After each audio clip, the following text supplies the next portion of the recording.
Hello and welcome to another bonus episode for Utawarerumono, Mask of Deception. This is going to be our 9th and final reading session of the glossary. So without further ado, let us have a little dive in there. Because I want to see what's all that's left. Okay, starting off with the Imperial Dotaru, or Munchkin. I like both terms though. Anju.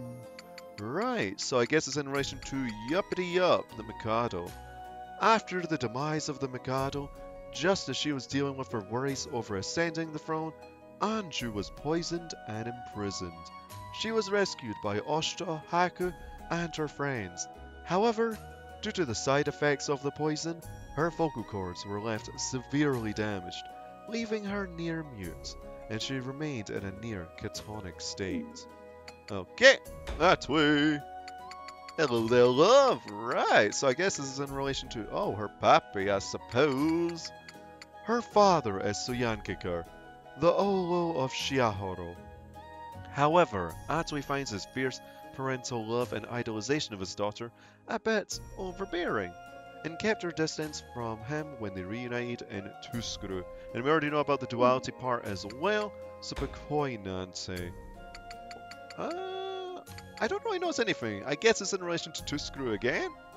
In the invasion of Tuskuru, Dekopompo and Pekoinante made the same mistakes they did in the previous war, forcing Munechika into tactical disadvantage.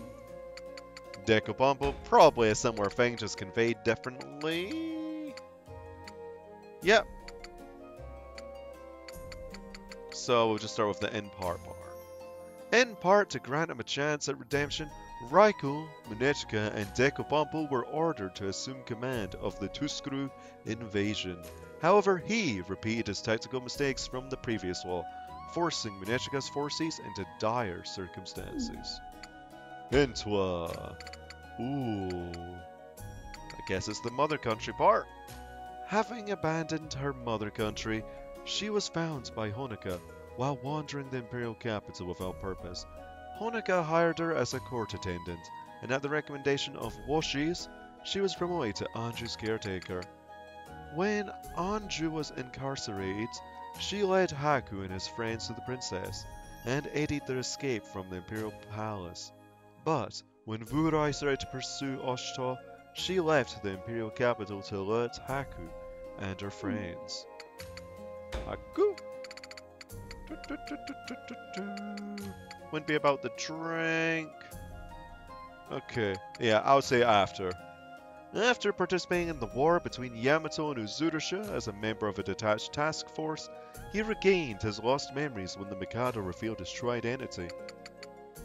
His aid was soon requested for an expedition to Tuskuru to aid the Yamatan forces fighting against heavy odds.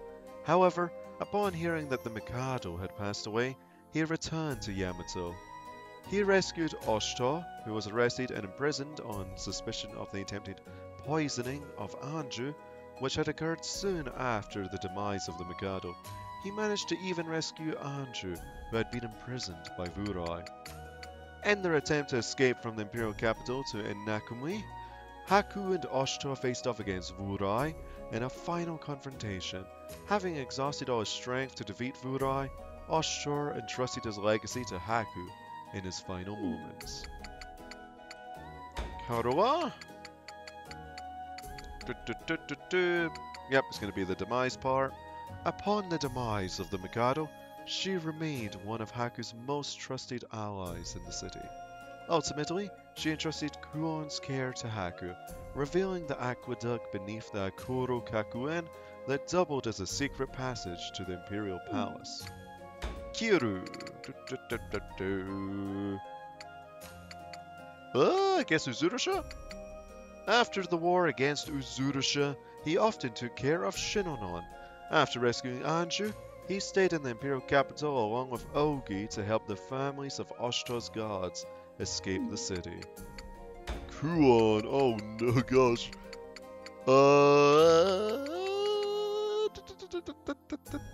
We already know about that. Yep. Oh. Yep, there we go. When Yamato moved to invade her mother country, Tuskuru, she chose her friend's safety over her duty to her country, and joined the dangerous expedition to her birthplace. When she and her friends learned of the Mikado's demise, they returned to the imperial capital to rescue Oshita and Anju. However, after the chaos was concluded, Haku appeared before her under the guise of Oshita, presenting her with the steel fan she had gifted him as proof of Haku's apparent death. Shattered by the news and brokenhearted, she left her friends behind. Oh gosh, yeah. That was all too recent. Right. I guess we'll just do the expedition. After Haku returned from the exploration of the ruins in Uzurusha, the Mikado revealed that Mito and he are the same person, and confessed all his secrets, as well as his desire for Haku to become his successor. However, in an unexpected turn of events, the Mikado suddenly revealed his plan to invade Tuskuru. Despite protests from Oshita and Haku, he dispatched Raiko, Dekabampo, and Muneshika to the distant nation as Yamato's advanced forces. In truth, his declaration of war was fueled by the desire to claim a great power that rests in Onkamiya Mukai. However, despite the Mikado's intent, the invasion forces found themselves suffering once on foreign soil, unable to defend effectively against the Tuskuru counteroffensive. The Mikado's death was reported while Haku and his companions were overseas supporting the war effort. Later, Oshita was arrested on suspicion of poisoning him. Mikatsuchi. Oh gosh, I almost butchered it. Well, I botched it a little bit. Yeah, we know about that. I guess we'll do the crisis. During the crisis in the imperial capital, he crossed blades with Burai, but eventually returned to his duty to search for Anju, when he sensed something unusual from Burai, who sought a final confrontation with Oshito. Munechika. What even happened to her? I mean, I shouldn't even be asking that question, because I guess we'll find out in the next one, but it's just like, she just kind of ditched at Tuskuru, eh? And I was like, yeah, right. Yep, we'll just do the reward part. As reward for her triumph, she was appointed to spearhead the Tuskuru invasion along with Raiko and Dekabampo. However, due to the incompetence of Dekabampo and the deliberate inaction of Raiko, her forces were cut off and almost overrun by the ingenuity of the Tuskuru War Master, Benoe. Immediately after, Yamato's forces were informed of the Mikado's demise and were ordered to retreat. Munechika voluntarily stayed in Tuskuru to act as the rear guard for the retreating forces. Okay. Nekone, you little munchkin. You know about the brother pods. Yep. Okay, I guess we'll just do the accompanying part. She accompanies Haku and the others to war, using fire-based magecraft to fight. While fleeing from the imperial capital of Oshita, who was framed for poisoning Anju, she tried to protect her brother from Vurai's attack, which ultimately led to Oshita's death. With his last breath, Oshita entrusted Haku to her care. This will change the course of her life dramatically. Oh, no. Right. Yeah, we know about that. Wait, is that it? Okay. Yeah, I guess it is. So, her somewhat careless character often brings unnecessary complication to the team's endeavors. Originally from even Kuruga, she places great significance in her own belief of justice. Toko's all about that as well. Ah, no, Oshita, the dead man. Right. Oh, this will be this. Upon the Mikado's demise, he was arrested and tortured under suspicion of poisoning the Mikado and Anju, but he was rescued by Haku and his friends. On the way to Inakumi, while escorting Anju, he encountered Vurai, who thirsted for revenge. Though he managed to emerge victorious, the battle was won at a heavy cost. Having exhausted his body with the power of the Kuruka, In his final moments, Oshito entrusted his legacy and the Kuruka to Haku. Okay.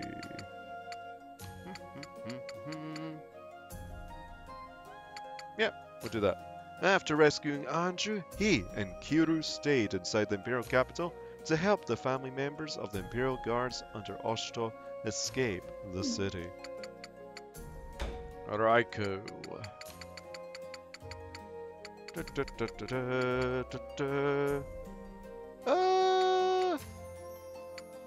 Yeah, I guess I'll just do that. He dispatched Mikazuchi to the fray to deal with Dekopop's crisis, and at the same time he caused enough of a disturbance to the enemy's front lines to lead them to their destruction. This gambit proved significant enough to turn the tide of the war. Upon the announcement of the invasion of Tsuskuru, he was appointed as one of its foremost commanders, along with Dekopop and Munechika. However, he openly despised Dekopop and did nothing to discourage his rash actions, resulting in a difficult battle for Munechika. In the aftermath of the Mikado's demise, he took advantage of the chaos to begin putting his schemes into action. Rao rao! Bam bam bam bam. I guess? Yeah, sure.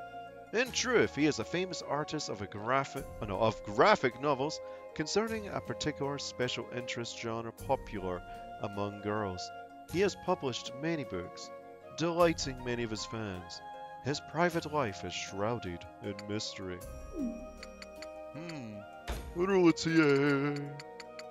What's up, sweetie? Oh gosh, yeah, what is up indeed? I guess we'll deal with the passion part? Yeah. She has a passion for a particular type of special interest books, though she wishes to hide the fact from other people. However, when she happened upon the famed writer Rao Rao, she couldn't hold back her excitement, and requested his autograph on her copy of his book. She and Gokupo stayed at Haku's side throughout every trial of his war-torn journey. Sorana.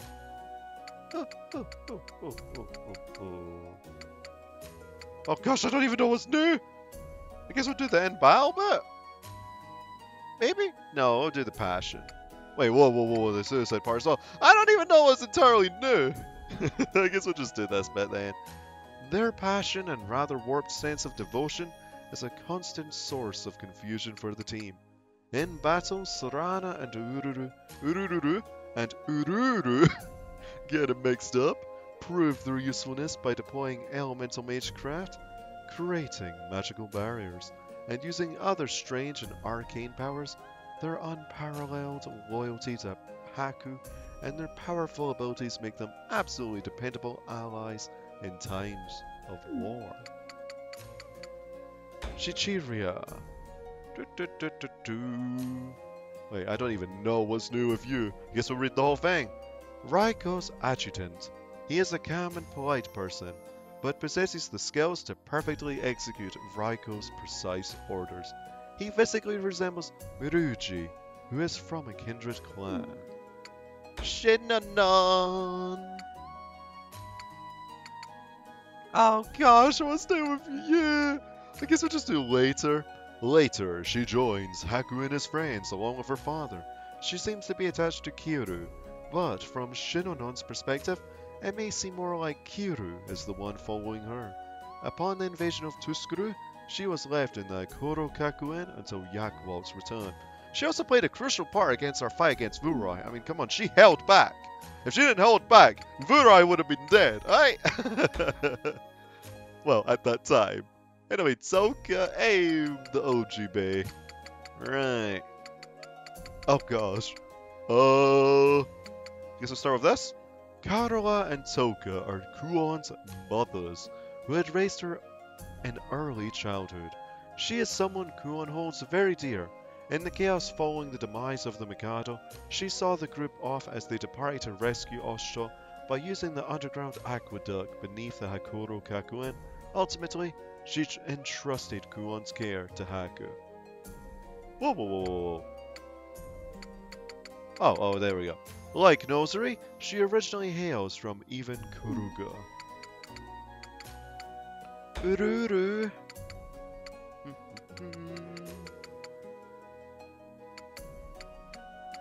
I think it's just almost the same stuff. It is. It's literally the same. Okay.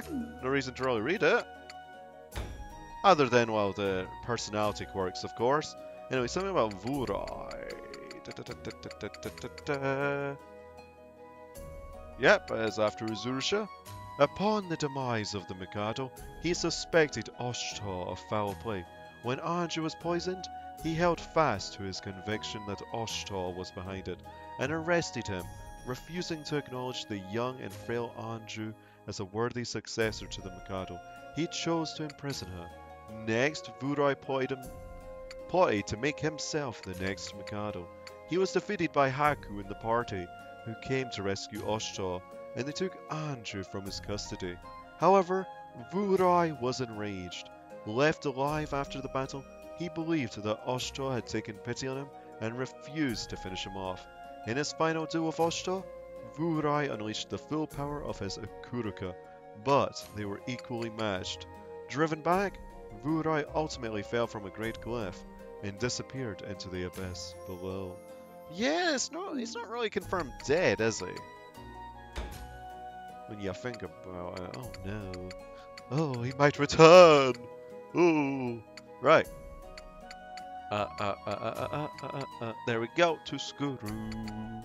Upon the order of the Tuskuru invasion, he suggested a roster of advanced forces to the Mikado, and was summarily approved. Later, he apprehended Oshita under suspicion of poisoning the Mikado. During the time of confusion, he prioritized the maintenance of law and order, and showed a permissive attitude toward Vurai's actions. And that's it for people, so anything new about some animals? Nope. Location. I guess Yamato, yep, that's it. What's new? Oh, well, I guess I can already tell. The conflict was followed by Yamato's invasion of Tuskuru under orders from the Mikado. However, the military conflict was deadlocked by the Mikado's sudden demise. The Imperial Guard of the Right, Oshita, was apprehended as the chief suspect of assassinating the Mikado, and the incident caused great turmoil in the internal administration of the country. Before long, Oshita managed to rescue Princess Anju, who was being incarcerated in the palace, and fled to Inakumi. There, Oshita declared his intent to take back the imperial capital. Right, that's Yamato, and then go to Kuruka.